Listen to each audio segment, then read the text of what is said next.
ચાલો નમસ્કાર દોસ્તો, આજે આપણે હવે આ લેક્ચરની અંદર ગયા લેક્ચરનું પહેલાં થોડુંક યાદ કરી લઈએ. તો અગાઉના લેક્ચરોમાં આપણે કંઈક આવો અભ્યાસ કર્યો હતો. અગાઉના લેક્ચરોમાં આપણે સૌથી પહેલાં ફોટો ઇલેક્ટ્રિક અસર તમને સમજાવી. અગાઉના લેક્ચરમાં ફોટો ઇલેક્ટ્રિક અસર જે તમે મારી પાસેથી સંપૂર્ણ સમજીને આવ્યા, બરાબર છે. ફોટો ઇલેક્ટ્રિક અસર શું છે? ધાતુની સપાટી ઉપર પ્રકાશ આપાત કરો, ઇલેક્ટ્રોન બહાર નીકળે. આ અસરને આપણે નામ આપ્યું હતું ફોટો ઇલેક્ટ્રિક અસર મિત્રો. ત્યાર પછી તમે મારી પાસેથી શું સમજૂતી લીધી? તો કે આપણે લીધો હર્ટ્ઝના પ્રયોગની સમજૂતી. હર્ટ્ઝના પ્રયોગ, કારણ કે સૌથી પહેલા આ વાત કે પ્રકાશ આપાત કરો તો વિકિરણ આપાત થવાથી ઇલેક્ટ્રોન ધાતુમાંથી બહાર આવી શકે. આ વસ્તુ સૌથી પહેલા સમજાવવા વાળો વૈજ્ઞાનિક જ હર્ટ્ઝ હતો. એટલે હર્ટ્ઝની સમજૂતી લીધી. ત્યાર પછી આગળ વધ્યા તો આપણે આગળ જતા આપણને વૈજ્ઞાનિક આવ્યા હોલવાસ અને લિનાર્ડ. આ બે વૈજ્ઞાનિકો આપણી સમક્ષ આવ્યા, લિનાર્ડ અને હોલવાસ. તો એ બે આપણને અવલોકનો કરીને આપ્યા. પ્રકાશ આપાત થાય ત્યારે ઇલેક્ટ્રોન બહાર આવે એ ઘટનાને રજૂ કરતા અવલોકનો. લિનાર્ડે ગોઠવણી કરી, પ્રવાહ બંધ થઈ જાય, પ્રકાશ બંધ કરો તો મુખ્ય અવલોકન ઈ કર્યું. હોલવાસે બે અવલોકન આપ્યા. પ્રકાશ આપાત કરો, ઓકે કર્યો. પ્રકાશ આપાત કરો મિત્રો, ત્યારે જો તમારે એ પ્રકાશ તમને આવૃત્તિ બદલો તો અમુક લઘુત્તમ આવૃત્તિથી નીચે આવૃત્તિ લઈ જાઓ તો ઇલેક્ટ્રોન બહાર નહીં આવે ઈ. અને બીજું કે પ્લેટ જેની ઉપર પ્રકાશ આપાત થાય છે એ ધન વીજભારિત જ બને. એટલે એમાંથી કોણ બહાર આવતું હશે? તો કે એમાંથી ઇલેક્ટ્રોન જ બહાર આવે. એવું એને સમજાવ્યું કોને? આપણને હોલવાસે, બરાબર. અને ત્યાર પછી છેલ્લો આપણે ક્વેશ્ચન આવો ભણ્યા હતા, થ્રેશોલ્ડ આવૃત્તિ. હોલવાસે જે આપણને કીધું કે ધાતુમાંથી પ્રકાશ બહાર કાઢવા માટે અમુક લઘુત્તમ આવૃત્તિ તો જોઈએ જ, એનાથી ઓછી આવૃત્તિ નહીં ચાલે. અમુક લઘુત્તમથી જે ઓછી હશે, જે બહાર આવવા માટે અમુક લઘુત્તમ ઉર્જા તો જોઈએ જ, જેને વર્ક ફંક્શન કહેવાય. એનાથી ઓછી ઉર્જા તો કે તો ન ચાલે. એમ ધાતુમાંથી બહાર આવવું હોય તો અમુક આવૃત્તિ તો જોશે જ, એનાથી ઓછી કરશો તો નહીં ચાલે. એ આવૃત્તિને આપણે નામ આપ્યું હતું થ્રેશોલ્ડ આવૃત્તિ. મેગ્નેશિયમ, ઝિંક, કેડમિયમ માટે પારજાંબલી વિભાગની આવૃત્તિ થ્રેશોલ્ડ છે, એનાથી ઓછી આવૃત્તિ નહીં ચાલે. આલ્કલી ધાતુ જે છે, સોડિયમ, લિથિયમ, આ બધા માટે બાહ્યતમ કક્ષા જેની જે હોય એક ઇલેક્ટ્રોનથી ભરેલી, આવા બધા માટે આલ્કલી ધાતુ માટે ટૂંકમાં દ્રશ્ય વિભાગમાં જ્યારે પ્રકાશ આપાત થાય એ વિભાગનો પ્રકાશ હોય એનાથી ઓછી આવૃત્તિવાળો હોય તો ઇલેક્ટ્રોન બહાર ના આવે. એટલે લઘુત્તમ આવૃત્તિવાળો પ્રકાશ દ્રશ્ય વિભાગનો તમે ગણી શકો. તો આટલી મિત્રો અગાઉના લેક્ચરોની આપણે ચર્ચા પૂરી થઈ. હવે દ્રઢતાપૂર્વક પ્રકાશ હારેનો સંબંધ ઇલેક્ટ્રોનનો ઉત્સર્જનનો કેવો છે, બહાર આવે છે એટલી ખબર બધાને પડી ગઈ. હવે શું બદલીએ તો આ ઇલેક્ટ્રોનમાં ચેન્જીસ લાવી શકાય બહાર આવવાની ઘટનાને, એમાં ઊંડા ઉતરવાનું છે. આટલા બધા પ્રયોગોએ આપણને એટલી તો વસ્તુ કોન્ફિડન્સ સાથે કેવડાવવા માટે જે છે મજબૂર કરી દીધા કે ધાતુમાં પ્રકાશ આપાત કરતા ઇલેક્ટ્રોન તો બહાર આવે જ છે. આ ઘટનાને આપણે નામ પણ આપી દીધું છે ફોટો ઇલેક્ટ્રિક અસર. હવે મિત્રો આજે આપણે ફોટો ઇલેક્ટ્રિક અસર નામ આપી દીધું છે ઘટનાનું, બરાબર છે. એ ઘટના ઉપરથી આપણે આજે એ વસ્તુ સમજાવવાની છે ક્વેશ્ચનમાં કે જે આખી ફોટો ઇલેક્ટ્રિક અસર તમે જે સમજી ગયા છો મિત્રો, એ ફોટો ઇલેક્ટ્રિક અસરનો અભ્યાસ તમારે કરવાનો છે. તો એની માટે ફોટો ઇલેક્ટ્રિક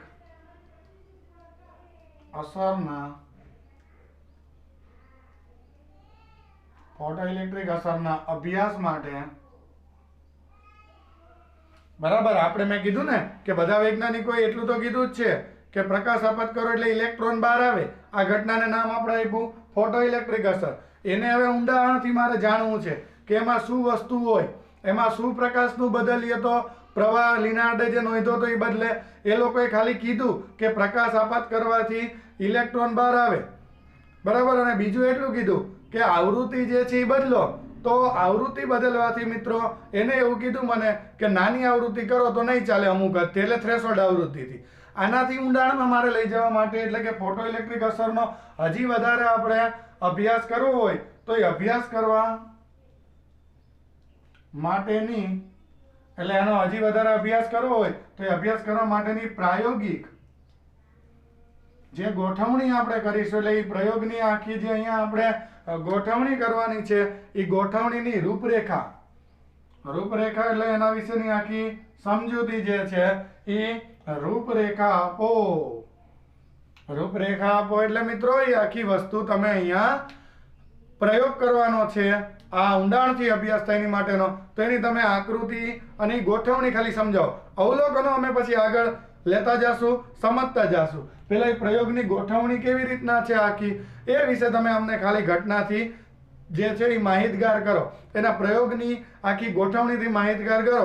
પછી અમે આગળ જે છે એ અવલોકનો લેશું. તો એના પ્રયોગ કરવા માટે સૌથી પહેલા લિનાર્ડની જેમ જ મારે પણ એક શું લેવી પડશે, તો કે જો એક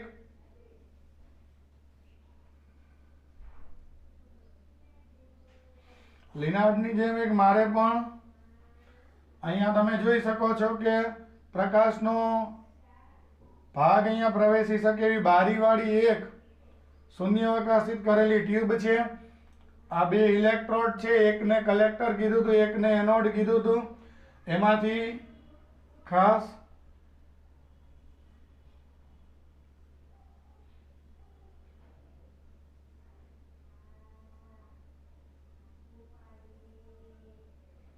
ઓકે, એમાંથી હવે વાયરિંગ માટે ને અહીંયા જે છે એ આપણે ગોઠવણી થોડીક જે છે એ ધ્યાનથી જોજો. હું જે કરી રહ્યો છું એ અહીંયાથી વાયર ઉપર છે.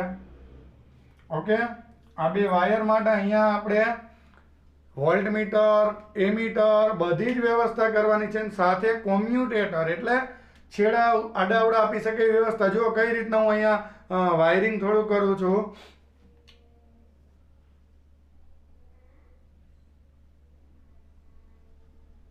ઓકે, આ જે વાયરિંગ છે આ વાયરિંગ થી આપણે આ વસ્તુને આટલીને કોમ્યુટેટર કહીએ છીએ. શું કામ? તો જો આ છેડો હમણાં હું અહીંયાથી બેટરી આવે અહીંયાથી ફિટિંગ હોય, અહીંયાથી બધું બેટરી વાળેનું જોડાણ આવે. દાખલા તરીકે આ બેટરી છે, એનો ધન છેડો છે, આ ઋણ છેડો છે.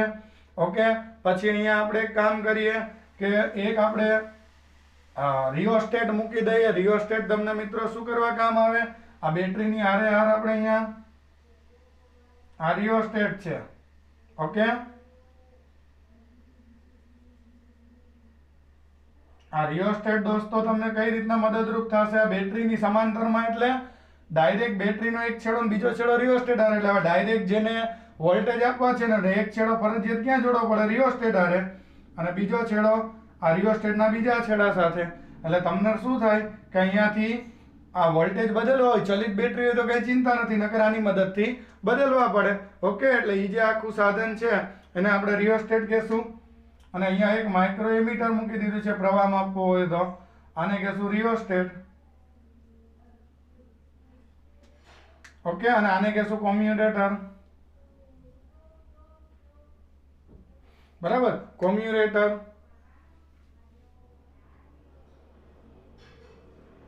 ચાલો હવે મિત્રો આ જે બ્લુ કલર થી દોર્યું છે ને આટલું એ આ મારી ગોઠવણી છે આખી. શેના વિશેની છે? આ જે ફોટો ઇલેક્ટ્રિક અસરના પ્રયોગની અભ્યાસ માટેની આ ગોઠવણી છે. અને બેટરી કહેવાય. બધી આપણે વસ્તુ અહીંયા કહી દીધી છે. આ બે છેડા વચ્ચે વોલ્ટેજ માપવા હોય તો વોલ્ટમીટર એ હોય અહીંયા. અહીંયા એવું હોય તો વોલ્ટમીટર એક મૂકી દો. ઓકે, સમાંતરમાં હંમેશા વોલ્ટમીટર જોડાય, શ્રેણીમાં એમીટર જોડાય. પરિપથનો પ્રવાહ માપવો હોય તો આ વોલ્ટમીટર છે, સમાંતરમાં જ છે. જો પેલા બેટરીના બે છેડા રિયોસ્ટેટના સમાંતરમાં, રિયોસ્ટેટને ડાયરેક્ટ વોલ્ટમીટર આડે સમાંતરમાં, એના બે છેડા કલેક્ટર ને ફોટો સંવેદી સપાટી આડે ડાયરેક્ટ આ રીતના. તો આ વોલ્ટેજ આપવા માટેની વાત. અને પરિપથમાં પ્રવાહ માપવા માટે અહીંયા માઇક્રો એમીટર તો જોઈએ, એ જોડી દીધું છે. ઓકે, ચાલો હવે દોસ્તો આને આપણે કહેશું ફોટો સંવેદી સપાટી. ફોટો સંવેદી સપાટી. અને આને શું કહેશું મિત્રો? કલેક્ટર. ઓકે, એકને કહેશું ફોટો સંવેદી સપાટી અને એકને મિત્રો આપણે શું કહેશું? એ અથવા તો આને હવે આપણે મિત્રો નામ જે છે એ આને એ વડે બતાવીએ છીએ, આને સી વડે બતાવીએ છીએ, કારણ કે ધન હારે જોડશું, ઋણ હારે જોડશું, બધી જ આપણે વસ્તુ જે છે એ આમાં અલગ અલગ કરીશું. ટૂંકમાં ફોટો સંવેદી સપાટી છે, સિમ્બોલ તમે કોઈ પણ આપો એનાથી મારે કોઈ તકલીફ નથી. આ ફોટો સંવેદી સપાટી છે ને આ એક સામેનો ઇલેક્ટ્રોડ જેને કલેક્ટર કહેવાય એની જેમ વર્તે છે. ઓકે, આ શૂન્યાવકાશિત નળી છે કાચની શૂન્યાવકાશિત. અહીંયાથી પ્રકાશ જે છે એ આપાત થશે. ઓકે, ચાલો આ મારી ગોઠવણી છે. મારે ખાલી પ્રયોગની રૂપરેખા જ કહેવાની હતી. તો સૌથી પહેલા હું એમ લખી શકું કે ધાતુની આ શૂન્યાવકાશિત કરેલી જે છે એ કાચની નળીમાં ધાતુના બે ઇલેક્ટ્રોડ, એક ફોટો સંવેદી સપાટી ને એક બીજો જેને વાયરિંગ કરી શકાય, જેને કલેક્ટર કહી શકાય એવો, અથવા તો એને એનોડ કયો અત્યારે આને, બરાબર છે, એ છે એટલે એનોડ અત્યારે નામ આપો, એ એનોડ મૂકેલા છે. પહેલો જ મુદ્દો આપણે એવો લખી શકીએ. તો અહીંયા આપણે પહેલો જ મુદ્દો એવો લખીએ કે શૂન્યાવકાશિત કરેલી આ રૂપરેખા કહેવાની છે. એટલે પછી આ પ્રયોગ આપણે આગળ વધારશું. આ પ્રયોગમાં આપણે અવલોકનો લેશું, પણ આના વિશે પહેલા આવડવું જોઈએ. શૂન્યાવકાશિત કરેલી કાચની નળીમાં આ કાચની આખી જે આ નળી છે, કાચની નળીની અંદર એક ધાતુની પ્લેટ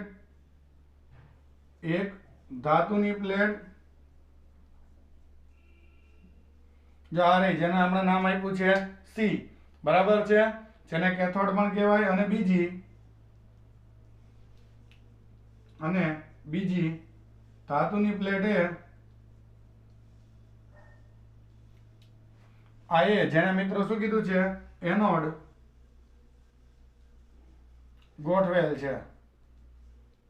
ઓકે, આખી ગોઠવણી થઈ ગઈ છે. શૂન્યાવકાશિત કરેલી કાચની ટ્યુબમાં આપણે એને ગોઠવી દીધેલી છે.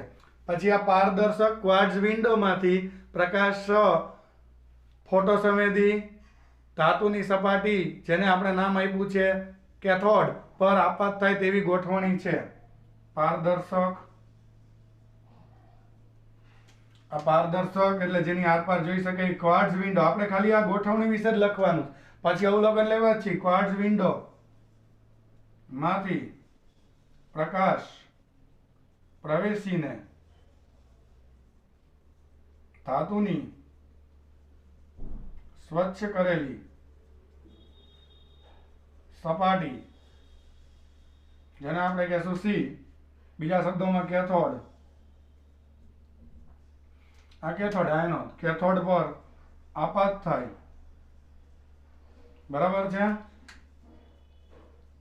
તેવી વ્યવસ્થા છે, બારીની વ્યવસ્થા છે, બરાબર. ધાતુની સ્વચ્છ કરેલી સપાટી ઉપર પૂરેપૂરું જે છે સી પર પસાર થાય એવી વ્યવસ્થા છે, બરાબર છે. હવે શું થશે, જ્યારે ધાતુની સ્વચ્છ કરેલી સપાટી ઉપર આ પૂરતી ઊંચી આવૃત્તિવાળો પ્રકાશ સી ઉપર આપાત થાય એટલે એમાંથી ઇલેક્ટ્રોનનું ઉત્સર્જન થશે. આ ધન વિભવે અત્યારે રાખ્યું છે એવું વિચારો, એનોડ કીધું છે એટલે ધન વિભવે જો તમે જોઈ શકો છો આ છેડો અહીંયાથી આમ, બરાબર છે, અને આ બેટરી છે. આપણે જ્યારે પણ આ બદલવા હોય ત્યારે બદલી શકીએ છીએ. એટલે આ બેટરીના છેડા કરતા અહીંયા જોવાનું કે આ કમ્પ્યુટેટરથી તમે એને જે તે વિભવ આપી શકો છો. એક વખત ધન આપીને અવલોકન કરો આને, એક વખત ઋણ આપીને અવલોકન કરો, બેયના અવલોકન કરવાનું છે. બે વખતે અવલોકન કરીએ, બરાબર છે. તો આપણે અહીંયા ધન વિભવ રાખો તો તમે એ તો અવલોકન તમે કહો સાહેબ આની અગાઉ લિનાર્ડે કર્યું હતું, તો આપણે અહીંયા કરી શકીએ. શું કરી શકીએ તો કે ધન વિભવે રાખીએ તો ઊંચું સ્થિતિમાન કહેવાય. અહીંયા આ ઊંચું સ્થિતિમાન કહેવાય ધન વિભવ, એટલે ઓલો ઋણ વિભવે છે તો ઉત્સર્જિત થાય, અને ઊંચા સ્થિતિમાને જે જોડેલી પ્લેટ જે છે એ આકર્ષી બળ લગાડે ધન છે એટલે, અને એને પોતાની તરફ ખેંચે એટલે પરિપથમાં પ્રવાહ બને, જે આ માઇક્રો એમીટરની મદદથી નોંધી શકાય, જે લિનાર્ડે આપણને પ્રયોગ કરીને આપ્યો હતો તે, બરાબર છે. એ આકર્ષણ બળ લગાડીને વહન થાય અને વિદ્યુત પ્રવાહ રચે છે. બેટરીની મદદથી આ એ અને સી વચ્ચે વિદ્યુત સ્થિતિમાનનો તફાવત જાળવી શકાય, રિયોસ્ટેટની મદદથી બદલી શકાય, કમ્યુટેટરની મદદથી જે પ્લેટ જે છે એના ધન અને ઋણ સ્થિતિમાનને જે છે એને પણ બદલી શકાય. એટલે ક્યારે એને ધન હારે જોડવો, ક્યારે ઋણ જોડવો, એ અહીંયાથી સીધું બદલી જશે, અહીંયા કંઈ કરવાની જરૂર નહીં રહી. આ છેડો અહીંયાથી કાઢીને અહીંયા ને આ અહીંયા એટલે બદલી જાય. તો અહીંયા આપણે એવું લખીએ કે જ્યારે પ્રકાશ ફોટોસંવેદી સપાટી C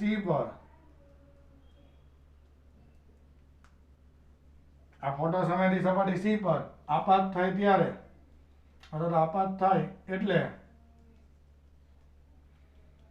તેમાંથી ઇલેક્ટ્રોનનું ઉત્સર્જન થાય. બરાબર, આમાંથી ઇલેક્ટ્રોનનું ઉત્સર્જન થાય જે પ્લેટ એ ઊંચા સ્થિતિમાને છે તેના તરફ આ ઊંચા સ્થિતિમાને છે ને તેના તરફ આ ઊંચા સ્થિતિમાને છે ને આ પ્લેટ તેના તરફ ગતિ કરી આકર્ષાય એટલે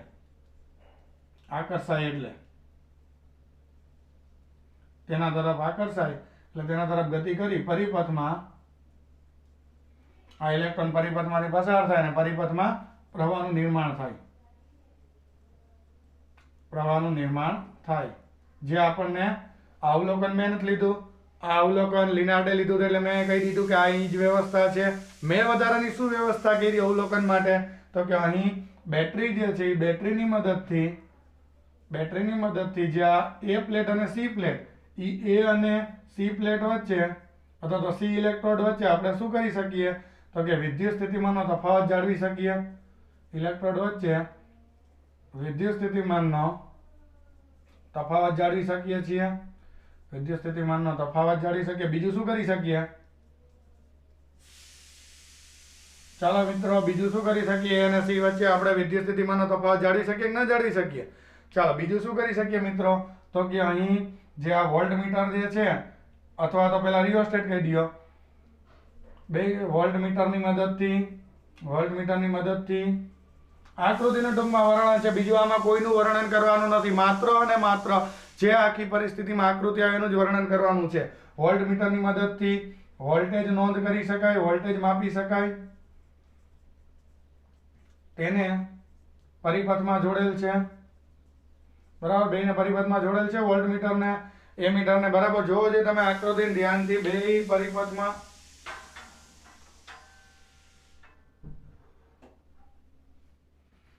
તમે આકૃતિને ધ્યાનથી જુઓ તો અહીંયા તમને પરિપથમાં વોલ્ટમીટર જોડેલું માલુમ પડશે. પરિપથમાં જોડેલ છે.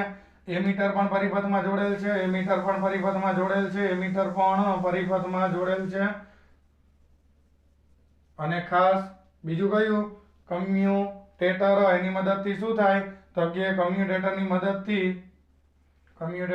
મદદથી આપેલ બાયસિંગ અથવા તો આપેલ જોડાણને આપણે શું કરી શકીએ છીએ? આપેલ જોડાણને બદલી શકાય એટલે છોકરાઓ ધન છેડો દેવો હોય, ઋણ છેડો દેવો હોય તો આપણે ઇઝીલી દઈ શકીએ.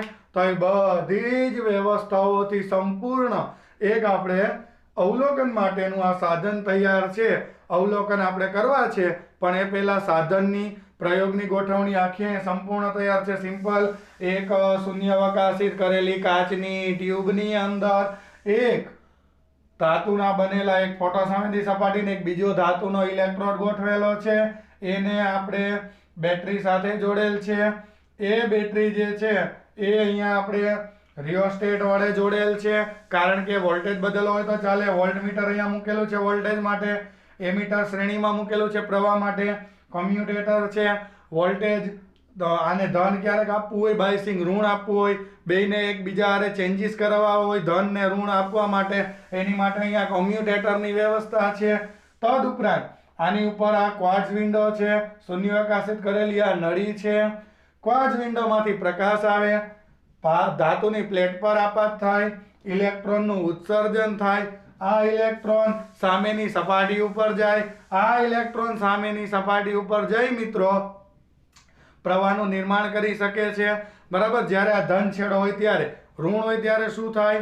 તો આપણે એના વિશેની થોડી ઘણી જે છે એ હમણાં જ આપણે તમારી સમક્ષ જે છે એ સમજૂતી આપવાની છે બધી જ. અત્યારે ખાલી આપણે લિનાર્ડ જે છે એ લિનાર્ડનો પ્રયોગ તમે વિચારો. જો ઋણ અહીંયા હોય તો શું થાય? આ ઋણ હોય તો અહીંયા કોમ્યુટેટરની મદદથી આને ધનેય રખાય ઋણેય રખાય. ધન હોય તો લિનાર્ડે જ કહી દીધું હતું કે ઇલેક્ટ્રોન ઊંચા સ્થિતિમાને છે, આ ઋણ પ્લેટ છે, આ ધન છે જે મેં લખ્યું તે. તો આ ઊંચા સ્થિતિમાન વાળી આ પ્લેટ એને ખેંચે, પરિપથમાં પ્રવાહ બને. ઓકે, હવે સપોઝ આ ઋણ હોય તો શું થાય? અને આ ધન, તો ઇલેક્ટ્રોન બહાર આવે, પણ જે વધારે ઉર્જા વાળા હોય એ આ સામેના છેડા સુધી આ ઋણ પ્લેટ સુધી જઈ અને પરિપથમાં પ્રવાહ રચે, પણ પેલા કરતા કેવો હોય? ઓછો. અને આ વોલ્ટેજ આ ઋણ છેડાના વધારતા જાવ અહીંયાથી આ રિયોસ્ટેટથી, તો ધીમે ધીમે ઇલેક્ટ્રોન આવવાનું ઓછું થઈ જાય, પછી બંધ થઈ જાય. એટલે આપણે બે અવલોકન લેવા છે. એવું શું થયું એના વિશે પણ આપણે જાણવું છે. એટલે બે વ્યવસ્થા સાથે આ પ્રયોગ આપણે કરવાનો છે. આ એક વ્યવસ્થા, ધન છેડા રાખીએ તો શું થાય એનું તો અવલોકન થઈ ગયું છે. ઋણ છેડાનું કરીશું કંઈક અવલોકન.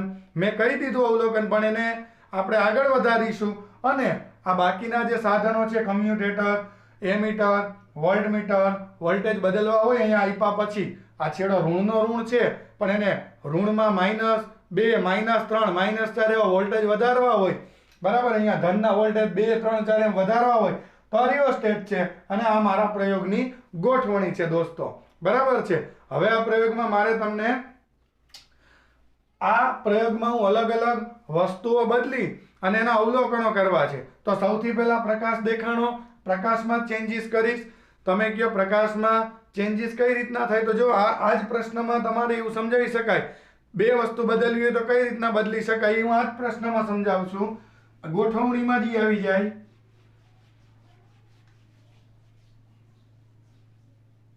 જો ગોઠવણીમાં મારે એમ કહું કે પ્રકાશની તીવ્રતા ગોઠવણી છે બદલાવો, તો કઈ રીતના બદલી શકાય? તો કે અહીં આને દૂર નજીક લઈ જાઓ, એટલે જેમ આમ નજીક હોય એમ એકમ ક્ષેત્રફળમાં આપાત થતી ઉર્જાની તીવ્રતા કહેવાય. તો તમને ઘાટો પ્રકાશ મળે તો તીવ્રતા વધુ, દૂરથી આમ પ્રકાશ પાડો તો અહીંયા ઓછી તમને જે છે ઝાંખો ઓછો, તમને અહીંયા ઝાંખો દેખાય તો એની તીવ્રતા ઓછી છે એમ કહેવાય. એટલે આપણે અહીંયા શું લખી શકીએ કે અહીં પ્રકાશના ઉદ્ગમને, પ્રકાશનું જે આ ઉદ્ગમ જે છે ઉદ્ગમને દૂર અને નજીક લઈ જઈને, અને દૂર અને નજીક લઈ જાઓ, દૂર અને નજીક લઈ જઈને તીવ્રતા જે છે એ પ્રકાશની જે તીવ્રતા એ તીવ્રતાને બદલી શકાય છે, બરાબર. એની તીવ્રતા તમે ચેન્જીસ કરી શકો છો. બીજું, આ આવૃત્તિ પ્રકાશની કેમ બદલવી? તો અલગ અલગ રંગના પ્રકાશની અલગ અલગ આવૃત્તિ હોય, એટલે અલગ અલગ રંગના કાગળની મદદથી અહીંયા તમે અલગ રંગનો કાગળ ફિટ કરી દો તો એ પ્રમાણે અહીંયા ઉદ્ગમમાંથી એવો રંગ આવે, અને એના લીધે એ રંગની કંઈક તીવ્રતા હોય. તો અહીંયા અલગ અલગ રંગના કાગળની મદદથી આપાત પ્રકાશની અલગ અલગ તીવ્રતા, આપાત પ્રકાશની અલગ અલગ આવૃત્તિ તીવ્રતા બદલવી હોય તો દૂર નજીક કરવાનો આ રીતના. અને અહીંયા ફિલ્ટર મૂકી દો, જેને કાગળને ફિલ્ટર પેપર એ કહેવાય.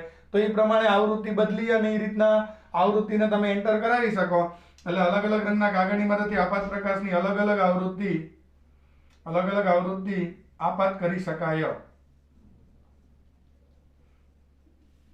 એટલે કહેવાનો મતલબ આખા પ્રયોગમાં મારે આવૃત્તિ બદલવી હોય તોય વ્યવસ્થા છે, તીવ્રતા બદલવી હોય તોય વ્યવસ્થા છે, પ્રયોગમાં આને આપેલા ધન અને ઋણ વોલ્ટેજ બદલવા હોય તોય અહીંયા વ્યવસ્થા છે, પરિપથના પ્રવાહની વ્યવસ્થા માપવાની છે, વોલ્ટેજ કેટલા આપ્યા એ માપવાની વ્યવસ્થા છે, આપેલા વોલ્ટેજ બદલવા હોય તો આની મદદથી બદલવાની વ્યવસ્થા છે.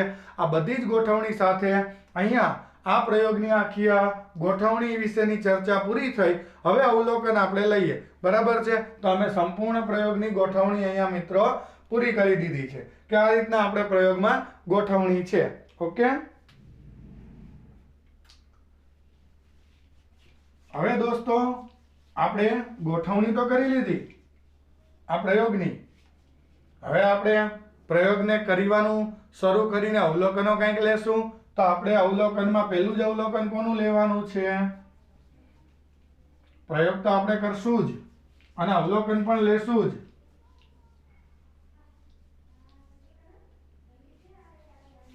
તો પહેલો આપણે પ્રયોગ છે એ એવો પ્રયોગ આપણે અહીંયા અવલોકન લેવાનું છે કે ફોટો ઇલેક્ટ્રિક અસરનો જે આ પ્રયોગ ગોઠવણી રેડી એ પ્રયોગમાં તીવ્રતા, અહીંયા મેં તીવ્રતા બદલવાની વ્યવસ્થા તમને કીધી ને, એ તીવ્રતાની ફોટો ઇલેક્ટ્રિક પ્રવાહ પર અસર સમજાવો. એટલે આ પ્રવાહ છે ઈ અને આ તીવ્રતા બદલીએ તો આ બે વચ્ચે શું કનેક્શન, આ એમીટરમાં શું ફેરફાર આવે? તો આપણો પ્રશ્ન એ છે કે ફોટો ઇલેક્ટ્રિક અસરના પ્રયોગમાં, ફોટો ઇલેક્ટ્રિક અસરના, આજે આપણે પ્રયોગ કરી રહ્યા છીએ, ફોટો ઇલેક્ટ્રિક અસરના પ્રયોગમાં, ફોટો ઇલેક્ટ્રિક અસરનો જે આખો આ પ્રયોગ છે એ પ્રયોગમાં પ્રકાશની તીવ્રતા, આ અહીંયાથી હું વધારું ઘટાડું તો એ તીવ્રતા હું બદલાવું તો પ્રકાશની તીવ્રતાની અહીંયા જે આ પ્રવાહ મળે છે જેને કહેવાય ફોટો ઇલેક્ટ્રિક પ્રવાહ, એ ફોટો ઇલેક્ટ્રિક પ્રવાહ પર અસર સમજાવો. ફોટો ઇલેક્ટ્રિક પ્રવાહ પર અસર સમજાવો. એટલે દોસ્તો અહીંયા જે પ્રવાહ મળે તીવ્રતા તમે ચેન્જીસ કરો તો કેવી રીતના પ્રવાહનું અહીંયા બદલાવ આવે છે એના વિશે તમે અમને માહિતી આપો. આલેખની સાથે આપી હોય તો એ ચાલે, બરાબર છે. હવે સૌથી પહેલા કેથોડ છે, અને કેથોડ અત્યારે કીધેલું છે, લિનાર્ડે જે કીધું હતું એનાથી મેં અલગ નામ આપ્યા છે, આને એનોડ કીધેલું છે. ચાલો તો અહીંયા સૌથી પહેલા કોમ્યુટેટરની મદદથી આને કોઈ વોલ્ટેજ આપો, એટલે બેટરીના કયા છેડા સાથે જોડવું છે? તો કે આને ધન છેડા સાથે જોડો અને ઋણ સાથે જોડો, બરાબર. પછી તીવ્રતા બદલવાની વાતો કરો. પહેલા ગોઠવણીમાં આટલું કરી શકશો, છેડા એ પ્રમાણે. અહીંયા બેટરીને કાંઈ નહીં કરવાનું, આ છેડા બદલવાના કોમ્યુટેટરથી, બરાબર છે. સીધો આ કાઢી અહીંયા ફિટ કરી દો એટલે ધન હારે આવી ગયો, અને આ છેડો કાઢીને અહીંયાથી કાઢીને અહીંયા ફિટ કરી દો, અહીંયા ધન ને ઋણ હારે જે જોઈન્ટ થઈ ગયો. તો અહીંયા હું પહેલા એમ કહી દઈશ કે ઉત્સર્જક સપાટીની સાપેક્ષે એને ધન સ્થિતિમાં રાખવામાં આવે. આ ઉત્સર્જક સપાટી, આ ઉત્સર્જક સપાટી સી ની સાપેક્ષે આ એ જે છે એટલે કે એનોડ જે છે, ઉત્સર્જક સપાટી સી ની સાપેક્ષે એનોડ, એને ધન સ્થિતિમાને રાખતા, બરાબર. એને આપણે એને ધન સ્થિતિમાને રાખવાનો છે. કોને? એનોડ, ઉત્સર્જક સપાટી સી ની સાપેક્ષે એનોડ એને જો અહીંયા ધન કર્યું, ધન સ્થિતિમાને રાખતા, બરાબર. પેલું આપણે આ કરવાનું ચાલો તો રાખવામાં આવે છે. હાલો એટલી વાત અહીંયા પૂરી થઈ જાય. રાખવામાં આવે છે એટલે આ વાત અહીંયા પૂરી કે ભાઈ અમારે તને ધને રાખવો છે, બરાબર છે. અને પ્રયોગ જે છે એ શું કરવાનો છે? ચાલુ કરવાનો છે. એટલે શું થાય કે ઉત્સર્જક સપાટી, આ ફોટો સંવેદી સપાટી માંથી જે ઇલેક્ટ્રોન ઉત્સર્જાય અને આના તરફ આકર્ષાય, એટલે ઉત્સર્જક સપાટી સી માંથી, ઉત્સર્જક સપાટી જે સી છે ઉત્સર્જક સપાટી સી માંથી ઇલેક્ટ્રોન ઉત્સર્જાય, ઇલેક્ટ્રોન ઉત્સર્જાઈને અહીંયા એનોડ એ તરફ આકર્ષાય, એનોડ એ તરફ આકર્ષાય, અહીંયાથી ઉત્સર્જાય ને અહીંયા એનોડ એ તરફ આકર્ષાય, બરાબર. સાચું ખોટું? બરાબર. આ એનોડ એ તરફ શું થઈ જાય મિત્રો? ઇલેક્ટ્રોન ઉત્સર્જન થાય અને એનોડ એ તરફ આકર્ષાય, બરાબર. હવે અહીંયા આવૃત્તિઓ નહીં બદલું, પહેલા આવૃત્તિ એ અહીંયા નહીં બદલું, કાગળ એકનો એક જે હશે એ જ રાખીશ, આવૃત્તિઓ નથી બદલતો. કેમ? પછી રીડિંગ લખવા છે, પહેલા મારે પ્રવાહના રીડિંગ લેવા છે કે તીવ્રતા બદલવાથી શું થાય, બરાબર છે. અને વોલ્ટેજ એ બદલવા નથી, વોલ્ટેજ બદલું તો પ્રવાહ ચેન્જીસ થઈ ગઈ, વોલ્ટેજ એ બદલવા નથી. જાઓ, બરાબર છે. તો હું પહેલા શું કરીશ કે અહીં જે આપણા પ્રકાશ જે છે મિત્રો એની આવૃત્તિ, અહીંયા આપણે પ્રકાશ જે છે એ આપાત પ્રકાશની અચળ આવૃત્તિ, એટલે આવૃત્તિ નથી બદલવાની, બરાબર છે. અને પ્રવેગક સ્થિતિમાન, એટલે આ જે સ્થિતિમાન જે આપ્યું છે એ પણ, અને પ્રવેગક સ્થિતિમાન અચળ રાખી પ્રકાશની જે આપાત થઈ છે પ્રકાશની તીવ્રતાના ફેરફાર સાથે, એટલે તીવ્રતા બદલી ફેરફાર સાથે, તીવ્રતા તમે બદલો એની આપાત પ્રકાશની, બરાબર છે. એ તીવ્રતાના ફેરફાર સાથે દરેક વખતે ફોટો ઇલેક્ટ્રિક પ્રવાહ માપવામાં આવે છે. એટલે શું થાય જોવાનું, જે ફેરફાર કરો અહીંયા તીવ્રતાનો, બરાબર, પ્રકાશની તીવ્રતા તમારે બદલવાની, બીજું કાંઈ નહીં, આવૃત્તિ નહીં બદલવાની, આ વોલ્ટેજ તમારે નહીં બદલવાના, એ અચળ રાખી તીવ્રતાના ફેરફાર સાથે આની તીવ્રતા બદલતા જાઓ તો એ ફેરફાર સાથે શું તમને જોવા મળે તો કે એના ફેરફાર સાથે આપણને એનો ફેરફાર આવી જાય એક વખત, કોનો? તીવ્રતાનો, બરાબર છે. તો એ તીવ્રતાનો હું ફેરફાર કરું તો એ તીવ્રતાના ફેરફાર સાથે ફોટોઇલેક્ટ્રિક પ્રવાહનો તમારે શું કરવાનું તો કે ફોટોઇલેક્ટ્રિક પ્રવાહના જે ફેરફાર થાય એની અહીંયા નોંધ કરીને સમજાવવાનું છે, બરાબર છે. ફોટોઇલેક્ટ્રિક પ્રવાહ માપવામાં આવે, ફોટોઇલેક્ટ્રિક પ્રવાહ માપવો એટલે શું થાય? મારે તીવ્રતા બદલવાની છે અને તીવ્રતા સાથે પ્રવાહમાં જે કેવો ચેન્જીસ આવે એ મારે સમજવું છે. તીવ્રતા સાથે પ્રવાહનો ચેન્જીસ સમજવો છે, બાકી કંઈ મારે બદલવાનું નથી. ઓકે, તો અહીંયા તમને હું સિમ્પલ સમજાવું, એક આલેખ પણ દોરી દઉં. એક આલેખ પણ સરસ મજાનો જો તમારી સમક્ષ છે, તમે કે આમાં કઈ અક્ષ ઉપર શું છે એ જરાક કયો. તો દોસ્તો અહીંયા પ્રવાહ છે, આ ફોટો ઇલેક્ટ્રિક પ્રવાહ આ અક્ષ ઉપર છે અને અહીંયા પ્રકાશની તીવ્રતા છે. ઓકે છોકરા, આવો આલેખ મળ્યો. તમે કહો આ શું? જુઓ તો ખ્યાલ આવે. આલેખમાં શું લાગે? જો પ્રકાશની તીવ્રતા આમ વધે એટલે જેમ જેમ વધે એમ આલેખ આમ બે વચ્ચેનો સુરેખાલેખ શું બતાવે છે? એમ તીવ્રતા ફોટોઇલેક્ટ્રિક પ્રવાહ વધે જેમ તીવ્રતા વધે એમ. તો આપણે એમ કહી શકીએ કે અહીં આલેખ પરથી અથવા તો લીધેલ અવલોકન પરથી આલેખ દોરેલ છે. અહીં લીધેલ જે આપણે અહીંયા જે આખી આ ઘટનાનું અવલોકન લીધેલ અવલોકન પરથી આલેખ દોરેલ છે. તમને કીધું હતું ને કે તીવ્રતા બદલીને પ્રવાહ માપતા જાઓ. હાલો ભાઈ, આ તીવ્રતા આ પ્રવાહ, પહેલા જ કહી દીધું આગલા લેક્ચરમાં કે તીવ્રતા બદલવાની વ્યવસ્થા છે, આવૃત્તિ બદલવાની છે, જે બદલાવું છે તીવ્રતા ખાલી બદલું છું. તીવ્રતા આટલી રાખી, પ્રવાહ માપો, એ પ્રવાહના નોંધ લ્યો અને આલેખ તૈયાર કરો. એટલે અહીં મેં તમને પહેલા જ કીધું હતું કે તીવ્રતાનો ફેરફાર કરો તો એ વખતે જે પ્રવાહ આપે એ માપો અને એ માપી અને તમે મને અવલોકનોનો આલેખ દોરો. તો અહીં લીધેલ અવલોકનનો આલેખ દોરેલ છે. જો આલેખ તૈયાર થયો, આ લીધેલ અવલોકનનો આખો આલેખ દોરેલ છે. ચાલો, આલેખમાં તમે શું કહી શકો તો કે અહીંયા એમ કહી શકાય કે અહીં જેમ જેમ પ્રકાશની તીવ્રતા વધે તેમ તેમ ફોટોઇલેક્ટ્રિક પ્રવાહમાં જે છે એ શું થાય છે? વધારો થાય છે. અહીં જેમ જેમ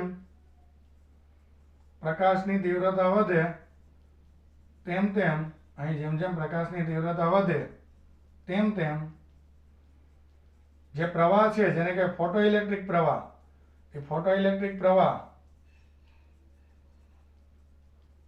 વધે છે. બરાબર? પ્રકાશની તીવ્રતા વધે તેમ તેમ ફોટોઇલેક્ટ્રિક પ્રવાહ વધે છે. ઓકે, અને આપણે એમ કહી શકીએ કે પ્રવાહ ક્યારે વધે?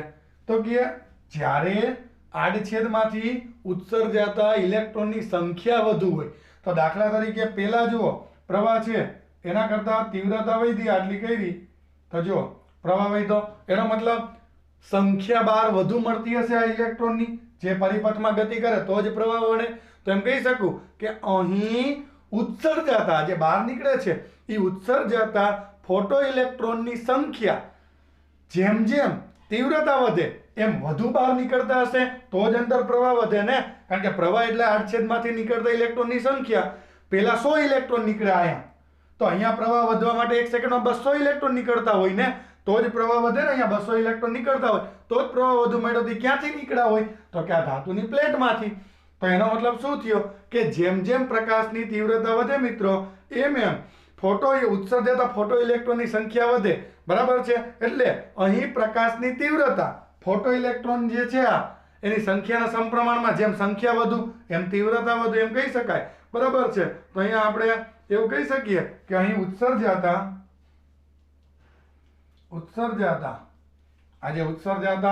તમને જે ફોટો ઇલેક્ટ્રોન મળે છે મિત્રો, એ ઉત્સર્જાતા 1 સેકન્ડમાં ઉત્સર્જાતા ફોટો ઇલેક્ટ્રોનની સંખ્યા, 1 સેકન્ડમાં ઉત્સર્જાતા 1 સેકન્ડ છે એમાં જે બહાર નીકળી 1 સેકન્ડમાં ઉત્સર્જાતા ફોટો ઇલેક્ટ્રોનની સંખ્યા પ્રકાશની તીવ્રતાના સમપ્રમાણમાં, પ્રકાશની તીવ્રતાના સમપ્રમાણમાં, બરાબર. પ્રકાશની તીવ્રતા વધે જો અહીંયા તો સંખ્યા વધે એટલે પ્રવાહ વધે. દેખાય તમને? કારણ કે આડછેદમાં ઇલેક્ટ્રોન અહીંયા ધાતુ આ જે તાર જે છે એમાં 1 સેકન્ડમાં 100 ઇલેક્ટ્રોન નીકળે તો આટલો પ્રવાહ મળ્યો. તો પછી તીવ્રતા વધી હોય તો પ્રવાહ ક્યારે વધે? આ તીવ્રતા આટલી વધી આટલી તો પ્રવાહ ક્યારે વધે? જ્યારે આડછેદમાંથી 1 સેકન્ડમાં 200 ઇલેક્ટ્રોન નીકળે તો પ્રવાહ વધે. એમ મિત્રો જે છે ઇલેક્ટ્રોન વધી રહ્યા છે ઉત્સર્જતા, એમ અહીંયા કહી શકાય મિત્રો. તો અહીંયા આપણે એવી રીતના કહી શકીએ, એટલે કે ઇલેક્ટ્રોનની સંખ્યા તીવ્રતાના સમપ્રમાણમાં. રેડી આટલું? ચાલો, તો આપણને જે પ્રશ્ન પૂછ્યો હતો ફોટો ઇલેક્ટ્રિક અસરના પ્રયોગમાં પ્રકાશની જે તીવ્રતા જે છે એનો પ્રવાહ પર સંબંધ શું? તો સિમ્પલ, જેમ જેમ પ્રવાહ વધે તેમ તેમ તીવ્રતા પહેલા વધે, પ્રવાહ વધે એટલે સંખ્યા વધે. એટલે સંખ્યા ઉત્સર્જાતા, ખાસ અહીંયા ખાસ ઉત્સર્જાતા ઇલેક્ટ્રોનની સંખ્યાનો આધાર, ઉત્સર્જાતા ઇલેક્ટ્રોનની સંખ્યા પ્રકાશની તીવ્રતાના સમપ્રમાણમાં, પ્રકાશની તીવ્રતાના સમપ્રમાણમાં. બરાબર. ઉત્સર્જાતા ઇલેક્ટ્રોનની સંખ્યા પ્રકાશની તીવ્રતાના સમપ્રમાણમાં. આ બાબત ખાસ યાદ રાખવાની. ઓકે, આ સંબંધ મળ્યો. પહેલા જ આપણે કીધું તો અવલોકન કરવા છે. આ પહેલો અવલોકન જે છે એ મેં કરવાનું નક્કી કર્યું, તો આ અવલોકન જે છે એ મારે અહીંયા મળી ગયેલું છે. ઓકે દોસ્તો, હવે દોસ્તો હું તમને બીજા અવલોકન, હવે અહીંયા આવૃત્તિ પણ બદલવી છે ને, એક જ વસ્તુથી ના ચાલે. ઓકે, તો આપણે એની ચર્ચા કરવી છે.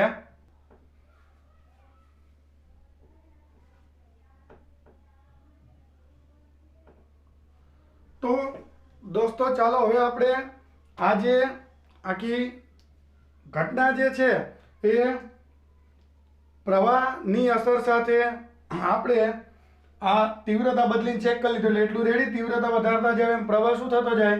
વધતો જાય. કમ્પ્લીટ આખો પ્રયોગ. તીવ્રતા જેમ જેમ આપણી બદલશે તેમ તેમ પ્રવાહ પરિપથનો વધતો જાય છે. એનો આલેખ તીવ્રતાના પ્રવાહ સમપ્રમાણમાં, તીવ્રતા વધે એમ પ્રવાહ વધે. ઓકે દોસ્તો, ચાલો હવે ફોટો ઇલેક્ટ્રિક અસરના પ્રયોગમાં આપણે હવે એ જાણવું છે કે વિદ્યુત સ્થિતિમાનનો, અહીંયા આપણે ખાલી કરી નાખીએ વિદ્યુત સ્થિતિમાન, બરાબર છે.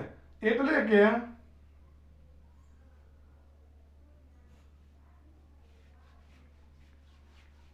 હવે મિત્રો આપણે ઉત્સર્જક જે સપાટી જે છે મિત્રો,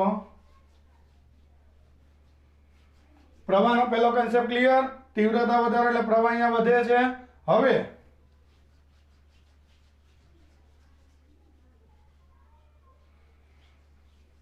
હવે મિત્રો અહીંયાના વોલ્ટેજ બદલીએ તો શું થાય? તો પ્રવાહમાં કેવો ચેન્જીસ આવે એ હું તમને સમજાવ. એટલે મારો નેક્સ્ટ ક્વેશ્ચન એવો છે, ફોટો ઇલેક્ટ્રિક અસરના પ્રયોગમાં પ્રકાશની, અહીંયા પ્રકાશની જગ્યાએ આપણે શું કરી નાખીએ? ફોટો ઇલેક્ટ્રિક અસરના પ્રયોગમાં વિદ્યુત સ્થિતિમાન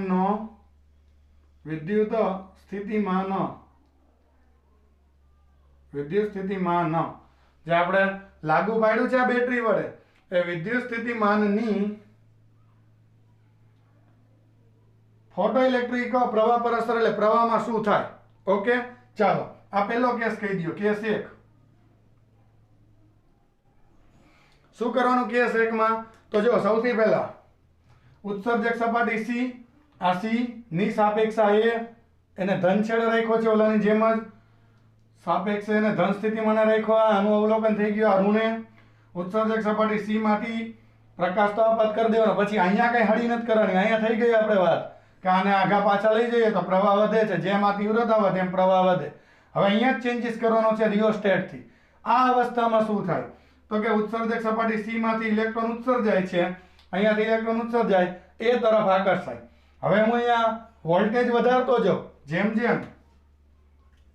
જેમ આ ધન છેડો છે ને, આ કલેક્ટર જેને એનોડી કીધું છે, કલેક્ટર પરના ધન વિભવને જેમ જેમ કલેક્ટર પરના ધન વિભવ એટલે બેટરીના વોલ્ટેજ, ધન વિભવ એટલે બેટરીના વોલ્ટેજ, ધન વિભવ વધારતા જઈએ. બરાબર છે, વધારતા જાવ. અહીંયાથી વોલ્ટેજ જે આપણે આપેલા છે વધારતા જાવ. અહીંયા બેટરીની મદદથી વધારતા જઈએ તેમ તેમ આ વધુ ઇલેક્ટ્રોનને આકર્ષે, તેમ તેમ વધારે ઇલેક્ટ્રોન છે, ઇલેક્ટ્રોનને હવે પૂછી નાખું છું, આકૃતિ તમારા મગજમાં હશે જ કે અહીંયાથી સામે ઇલેક્ટ્રોન જાય, બરાબર છે, કંઈ વાંધો નથી, અત્યારે રાખીએ, એકવાર ઋણ વિભવ આપવો છે એટલે હાલો, જેમ જેમ એને વિભવ ધન વધારતા જઈએ તેમ તેમ વધારે ઇલેક્ટ્રોનને આકર્ષે અને પરિપથમાં પ્રવાહનું મૂલ્ય વધે છે, બરાબર, પરિપથમાં પ્રવાહ ઇન્ક્રીઝ થતો જાય, પણ પછી શું થાય મિત્રો, આ ઇલેક્ટ્રોન જેટલા બહાર હોય એને આ ખેંચે, પ્રકાશ દાખલા તરીકે એક સમય એવો આવે કે જેટલા ઇલેક્ટ્રોન હતા વધારતો ગયો આ બધાને ખેંચતો ગયો, પણ પછી શું થાય કે આ પ્રકાશ બહાર જ ઇલેક્ટ્રોનને, જે દાખલા તરીકે આ પ્રકાશ તો મેં બદલ્યો નથી, પ્રકાશ અહીં આપાત થયો, 500 ઇલેક્ટ્રોનને બહાર કાઢતો હતો, કેટલા અંદર તો ઘણા બધા હોય, આની અંદર તો ઘણા બધા ઇલેક્ટ્રોન હોય, એમાં તો આપણે કંઈ ન કરી શકીએ, એ ઇલેક્ટ્રોન પૈકીના આ પ્રકાશ વડે 500 ઇલેક્ટ્રોન ધાતુમાંથી બહાર નીકળે છે, બહાર નીકળતા બધા જ ઇલેક્ટ્રોનને આ ધન વિભવે છે એટલે ખેંચી લે છે, એ વોલ્ટેજથી વધારે કરું વોલ્ટેજ, તો ઇલેક્ટ્રોન તો હોવા જોઈએ ને અહીંયા ખેંચવા માટે, ન હોય તો કોને ખેંચવા, તો કોઈને નહીં, તો પછી પ્રવાહ વોલ્ટેજ વધારું તો શું વધે, તો કે ન વધે, એટલે હું શું કહું છું કે અહીં અમુક હદ સુધી વોલ્ટેજના વધારા સાથે પ્રવાહ વધે છે, પછી વોલ્ટેજ વધારતા એટલે કે એ પરનો ધન વિભવ વધારતા પ્રવાહ વધે જ નહીં, કેમ, કારણ કે હતા એટલા તો સાહેબ ખેંચી લીધા એને, અહીંયા જેટલા બહાર પ્રકાશે કાઢી દીધા તો ઇલેક્ટ્રોન એ તો બધા સામે ગયા, પ્રવાહ રહીચો, પણ હવે સાહેબ ઇલેક્ટ્રોન હોય તોય ખેંચે ને, આની પાસે એટલી તાકાત ન હોય આ બેટરીથી કે ધાતુની પ્લેટની અંદર જઈને ખેંચી આવે, સપાટીની અંદરના ઇલેક્ટ્રોનને બહાર ખેંચી આવે એવી તાકાત માટે તો ઊંચું વિદ્યુત ક્ષેત્ર જો એ ખાલી શું કરી શકે કે આ જે બહાર આવેલા ઇલેક્ટ્રોન હોય એને ખેંચી લે, બહાર કોણ કાઢે તો કે પ્રકાશે જેટલા કાઢ્યા હતા એ તો હું કઈ બદલતો નથી, 500 ઇલેક્ટ્રોન કાઢ્યા હતા, પેલા વોલ્ટેજ એટલા હતા કે 100 ને ખેંચ્યા, વોલ્ટેજ વધાર્યા 200 ને ખેંચ્યા, પ્રવાહ વધ્યો, 200 ઇલેક્ટ્રોન આવ્યા એટલે વોલ્ટેજ વધાર્યો, 300 ઇલેક્ટ્રોન ને ખેંચ્યા, પ્રવાહ વધ્યો, એટલે મેં શું લખ્યું, ઇલેક્ટ્રોનને આકર્ષે, પરિપથના પ્રવાહનું મૂલ્ય વધે, ચાલો હજી વોલ્ટેજ વધાર્યા, 400 ઇલેક્ટ્રોન અહીંથી આ ખેંચ્યા, હજી વોલ્ટેજ વધાર્યા, 500 ઇલેક્ટ્રોન ને ખેંચ્યા, પણ હવે શું થાય, 500 જ હતા બધાય ખેંચાઈ ગયા, વોલ્ટેજ વધાર્યા, તો હવે તો છેદ 500 સાહેબ, તો હવે તો કાંઈ ઇલેક્ટ્રોન વધારે આડછેદમાંથી નીકળશે નહીં, તો વધારે ઇલેક્ટ્રોન ન નીકળે તો શું થાય, આડછેદમાંથી ઇલેક્ટ્રોન અમુક હદથી વધારે જે હતા એ તો બધા લઈ લીધા સાહેબ, હવે ક્યાંથી લાવવા, તો એ સપાટીમાંથી તો નહીં જ આવે, એટલે શું થાય, પછી પ્રવાહ ન વધે, એટલે આપણે એમ કહી શકીએ કે આ કલેક્ટર પરના ધન વિભવના વધારા, આજે અહીંયા વધારા કર્યા ધન વિભવનો, એ વધારા સાથે પ્રવાહનું મૂલ્ય અમુક હદ સુધી વધે, અમુક હદ સુધી વધે અને મહત્તમ બને, અને મહત્તમ બને એટલે શું થઈ ગયું કે મેક્સિમમ થઈ ગયું, હવે તમે કદાચ વધારો, કોને વધારવાનું છોકરા, કોને વધારવું, તો કે હવે તમે કદાચ વોલ્ટેજને વધારો, હવે વોલ્ટેજનો વધારો કરો તો હવે વોલ્ટેજના વધારા સાથે જે પ્રવાહ જે છે પ્રવાહમાં વધારો થતો નથી, અને પ્રવાહનું કંઈક મહત્તમ મૂલ્ય મળી જાય, પછી અહીંયાથી ન વધે, મહત્તમ મૂલ્ય મળે, કંઈક જે કંઈક મૂલ્ય એનાથી આગળ ન વધે, એ પ્રવાહને આપણે કહીશું, તે પ્રવાહને સંતૃપ્ત પ્રવાહ કહેવાય, કયો પ્રવાહ કહેવાય, સંતૃપ્ત પ્રવાહ પણ કહે છે, તે પ્રવાહને સંતૃપ્ત પ્રવાહ કહે છે, મહત્તમ જે મૂલ્ય મળે પ્રવાહનું એ પ્રવાહને આપણે કયા પ્રવાહના નામે ઓળખી શકીએ, સંતૃપ્ત પ્રવાહ, એટલાથી આગળ નહીં વધી શકો એમ, બરાબર, વોલ્ટેજ વધારવા છતાંય મેં તમને કીધું એમ પછી પ્રવાહ ન વધે, બરાબર, તો જ્યારે તમે ધન વિભવ રાખો મિત્રો ત્યારે આવી પરિસ્થિતિ થાય કે વધારતા જાવ પ્રવાહ વધે, વધારતા જાવ પ્રવાહ વધે, શું કામ કે મુક્ત ઇલેક્ટ્રોનને ખેંચી લે છે, બરાબર છે, જેટલા હતા એટલા ખેંચાઈ ગયા, પછી પ્રવાહ ન વધે, એટલે એક વખત પ્રવાહ સંતૃપ્ત અવસ્થામાં આવી જાય, ઓકે, આ પહેલો કેસ.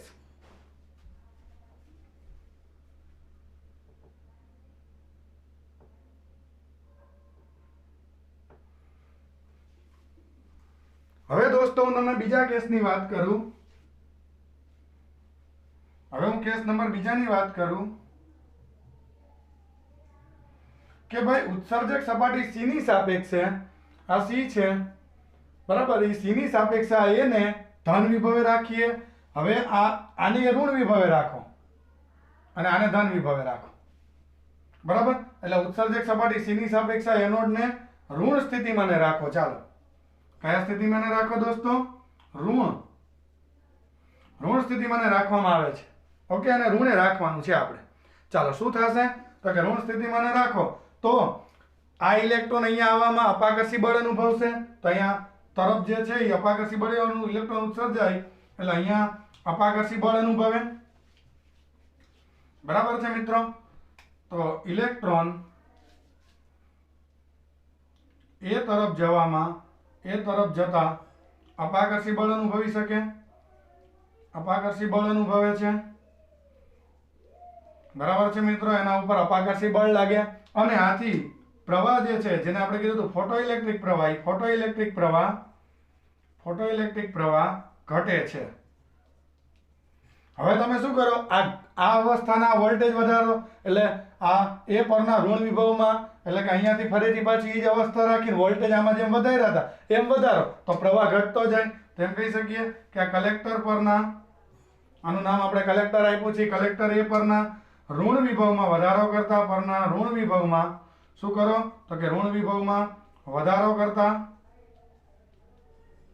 બરાબર, તમે ઋણ વિભવમાં ઇન્ક્રીમેન્ટ આપો એને વધારો કરો ઋણ વિભવમાં તો વધારો કરતા શું થશે દોસ્તો? એ ઋણ વિભવમાં વધારો કરતા શું થશે દોસ્તો?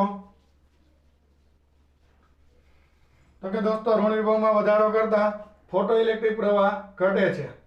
ફોટોઇલેક્ટ્રિક પ્રવાહ શું થઈ જાય? ઘટે છે. ફોટોઇલેક્ટ્રિક પ્રવાહ ઘટે પછી ધીમે ધીમે શું થઈ જાય, કારણ કે અહીંયા ઋણ વિભવ એવો થઈ જાય કે ઇલેક્ટ્રોનને આવતા રોકે એટલે ઇલેક્ટ્રોન આ સામે આ ઋણ બળ જે લગાવે એનો આ સામનો ના કરી શકે, પોતે ઋણ હોય એટલે એના પાસે ઉર્જા હોય પણ આ ઇલેક્ટ્રોન આ બળનો સામનો કરી શકે તો અહીંયા આવે ને ઋણે છે એટલે આ ઇલેક્ટ્રોન અહીંયા ઋણ વિભવે રહેલા આ ઇલેક્ટ્રોડ પાસે પહોંચવા માટે પૂરતી ઉર્જા જોઈએ, ન હોય તો ન આવી શકે.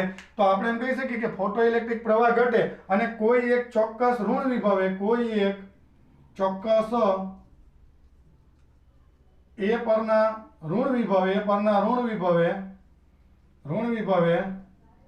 પ્રવાહ જે છે એ હવે બંધ જ થઈ જાય. ઇલેક્ટ્રોન પછી એટલો બધો તાકાતવાળો થઈ જાય કે આની સામે ના આવી શકે. એટલે આની સામે ના આવે એ પરના ઋણ વિભવે કોઈ ચોક્કસ અહીંયા વોલ્ટેજ એવા થઈ જાય ઋણ કે એ ચોક્કસ ઋણ વિભવે એ પરના ઋણ વિભવે ઇલેક્ટ્રોન જે છે ઇલેક્ટ્રોન અથવા તો ગતિ ના કરી શકે, સામે ના આવી શકે એટલે ચોક્કસ ઋણ વિભવે ફોટોઇલેક્ટ્રિક પ્રવાહ બંધ થઈ જાય. ફોટોઇલેક્ટ્રિક પ્રવાહ શૂન્ય બને. ફોટોઇલેક્ટ્રિક પ્રવાહ બંધ થઈ જાય. ફોટોઇલેક્ટ્રિક પ્રવાહ શૂન્ય બને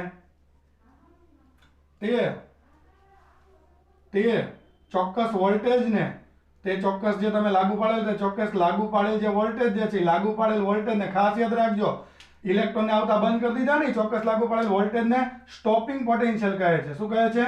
stopping potential. Stopping potential V0 કહે છે. તો કોઈ તમને વ્યાખ્યા પૂછે તો ખાસ યાદ રાખજો મિત્રો, સ્ટોપિંગ પોટેન્શિયલ એટલે શું? કોઈ તમને પૂછે શું કહેશો સ્ટોપિંગ પોટેન્શિયલ એટલે? તો કે એક ચોક્કસ અહીંયા ઋણ વિભવ માટે પ્રવાહ બંધ થઈ જાય એ વોલ્ટેજને એના કહેવાય સ્ટોપિંગ. સ્ટોપિંગ એટલે રોકતા પોટેન્શિયલ. એ પોટેન્શિયલ એ પ્રવાહ ન મળે. બરાબર છે. હવે એકાદો જે છેલ્લો ઇલેક્ટ્રોન અહીંયા આવ્યો હોય એ એકદમ તાકાતવાળો હોય તો ઉર્જાનું સૂત્ર એવી થાય તો એની ઉર્જા મહત્તમ હોય તો આપણે એમ કહી શકીએ કે જે ઇલેક્ટ્રોન આ V0 પોટેન્શિયલ પછી તો બંધ થઈ જાય. V0 પોટેન્શિયલ લાગુ પાડેલ હોય ત્યારે મળે, લાગુ પાડેલ હોય ત્યારે પ્રવાહ. ઓમ તો એ છેલ્લો આવે એટલે પ્રવાહ બંધ થઈ ગયો. પ્રવાહ અથવા તો આપણે અહીંયા ડાયરેક્ટ અહીંયા એમ લખી શકીએ કે V0 પોટેન્શિયલ અહીંયા તમારા થઈ ગયા છે.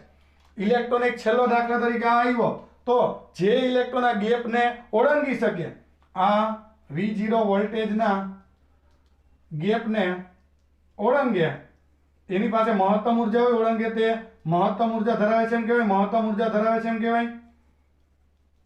બરાબર. જે આ ગેપને ઓળંગે મહત્તમ ઉર્જા ધરાવે છે એમ કહેવાય તો એની ઉર્જા એમ લખાય V0 બરાબર 1/mv² મેક્સ. આ ખાસ સૂત્ર યાદ રાખજો.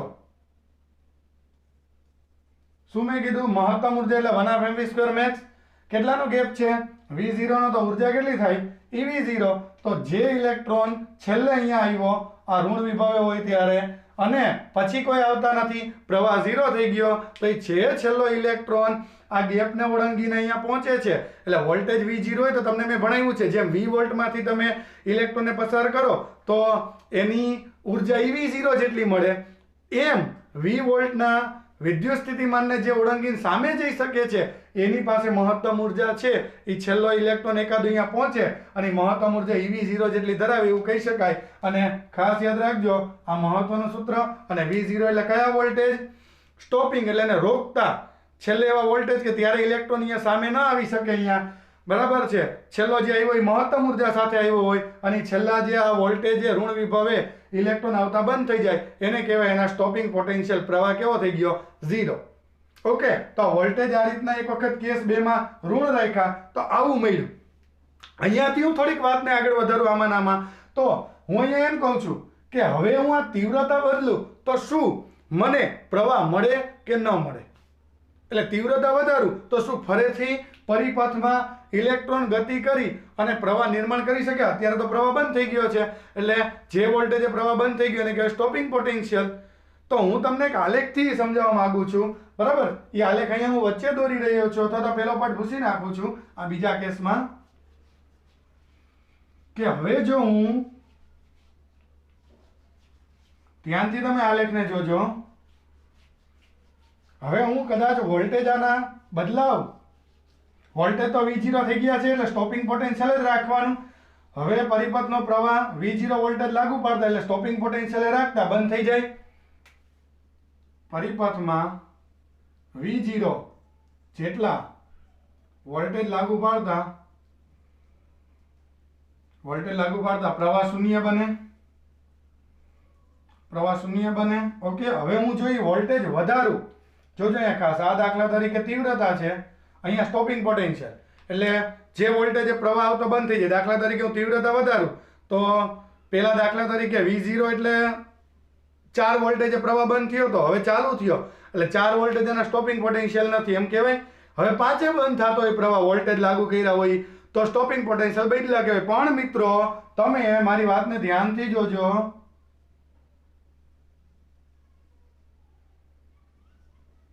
આ 3 આલેખનું અવલોકન કરો, બરાબર? i1, i2, i3 તીવ્રતા એ આલેખ છે. આ અક્ષ ઉપર આ ફોટો ઇલેક્ટ્રિક પ્રવાહ છે, ફોટો ઇલેક્ટ્રિક પ્રવાહ છે. અને મિત્રો આ ધન છે, આ ઋણ બાજુ સ્ટોપિંગ પોટેન્શિયલ એટલે ઋણ વોલ્ટેજ લાગુ પાડવા પડે ને કલેક્ટર ઉપર, એટલે ઋણ વોલ્ટેજ છે, બરાબર છે. અને આ કલેક્ટર પરનું આ સ્થિતિમાન છે, કલેક્ટર પરનું સ્થિતિમાન,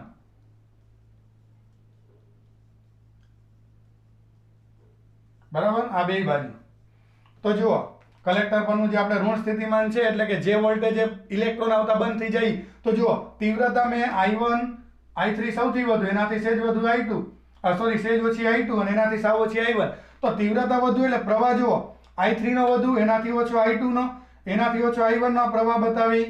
પણ ઈ તીવ્રતા i3 હોય તોય ઇલેક્ટ્રોન જો v0 વોલ્ટેજે પ્રવાહ 0 થઈ જતો હોય, આવતા બંધ થઈ જતા હોય તો એનો મતલબ i2 તીવ્રતા થી i3 કરેલી હોય તીવ્રતા તો એ પ્રવાહ તો વધે જ, 0 જ રહે. એટલે -3 વોલ્ટેજ દાખલા તરીકે કલેક્ટરને આપ્યા, પ્રવાહ બંધ. -3 વોલ્ટેજે કલેક્ટરનો પ્રવાહ બંધ થઈ ગયો તો હવે તીવ્રતા વધારું તોય -3 વોલ્ટેજ જ હોય તો એ પ્રવાહ તો ન જ મળે, એક વખત બંધ થઈ ગયો એટલે હું એમ કહી શકું કે અહીં તમે જોઈ શકો છો કે તીવ્રતા વધારતા, તમે જોયું તીવ્રતા વધારતા પ્રવાહ વધે છે. એ તો તમે શરૂઆતમાં જોયું. પરંતુ કલેક્ટર પર એક વખત ઋણ વિભવ આપો, કલેક્ટર પર તમે શું આપો તો કે કલેક્ટર પર ઋણ વિભવ લાગુ પાડીએ એટલે ઋણ વોલ્ટેજ આપીએ ને ઋણ વિભવ લાગુ પાડીએ, ઋણ વિભવે રાખીએ, કલેક્ટર પર ઋણ વિભવ લાગુ કરીએ અને ચોક્કસ ઋણ વિભવે પ્રવાહ 0 થઈ જાય. એક વખત તમે લાગુ પાડો એ ચોક્કસ ઋણ વિભવે પ્રવાહ શૂન્ય બને. હવે તમે જો શું કરો, હવે તમે જો એ ઋણ વિભવને મિત્રો ઈનો ઈ જ છે, પણ હવે જો તીવ્રતા બદલો તો પણ પ્રવાહ તો 0 જ રહે છે, એટલે સ્ટોપિંગ પોટેન્શિયલ ન બદલાય. એટલે હવે જો તીવ્રતા વધારવામાં આવે તો પણ પ્રવાહ તો શૂન્ય જ રહે છે, અને પ્રવાહ જ્યાં સુધી શૂન્ય રહે ઈ વોલ્ટેજ તમે જે લાગુ પાડ્યા હોય એનું નામ છે સ્ટોપિંગ પોટેન્શિયલ. એટલે હવે જો આપાત પ્રકાશની તીવ્રતા વધારીએ તો પણ પ્રવાહ તો શૂન્ય જ રહે છે. પ્રવાહ શૂન્ય થઈ ગયો હોય તો નકર વધે, શૂન્ય જ રહે. એટલે કે વોલ્ટેજ જે પ્રવાહ 0 કરવાના સેટ કરવા પડે, બદલવા નથી પડતા. જેને કે સ્ટોપિંગ પોટેન્શિયલ, પ્રવાહ 0 કરવા માટેના વોલ્ટેજ ગમે તે તીવ્રતા એક વખત 0 થઈ ગયો પ્રવાહ તો તીવ્રતા વધારો, I1 માંથી I2 જાવ, I3 જાવ, તો અહીંયા વોલ્ટેજ જે મને લાગુ પાડવા પડે, મારે જે પ્રવાહ 0 કરવા એ નથી બદલવા પડતા. એટલે કે તીવ્રતા, પ્રકાશની તીવ્રતા બદલાવાથી, પ્રકાશની તીવ્રતા જે આપાત પ્રકાશની તીવ્રતા વધારો, તો એ તીવ્રતા બદલાવાથી સ્ટોપિંગ પોટેન્શિયલ બદલતા નથી. સ્ટોપિંગ પોટેન્શિયલ બદલતા નથી. તો શું કહી શકાય? સ્ટોપિંગ પોટેન્શિયલ બદલે નહીં તો શું કહી શકાય? કે આમ પ્રકાશ જે છે મિત્રો, શું કહી શકાય? કે આમ તીવ્રતા સ્ટોપિંગ પોટેન્શિયલ થી સ્વતંત્ર, એવું નીકળ્યું. આમ પ્રકાશની તીવ્રતા બદલો તો સ્ટોપિંગ પોટેન્શિયલ, એટલે એક વખત પ્રવાહ 0 થઈ ગયો, એ -3 થયો હોય આ આવૃત્તિએ, પછી આવૃત્તિ વધારો તો એ તો 0 નો 0 જ -3 જ રહે. એટલે પ્રવાહ 0 થઈ ગયા પછી તીવ્રતા વધારો તોય ઇલેક્ટ્રોન તો ન જ આવે, પછી એક વખત ન આવે તો એનો મતલબ આમ પ્રકાશની તીવ્રતા અને સ્ટોપિંગ પોટેન્શિયલથી સ્વતંત્ર.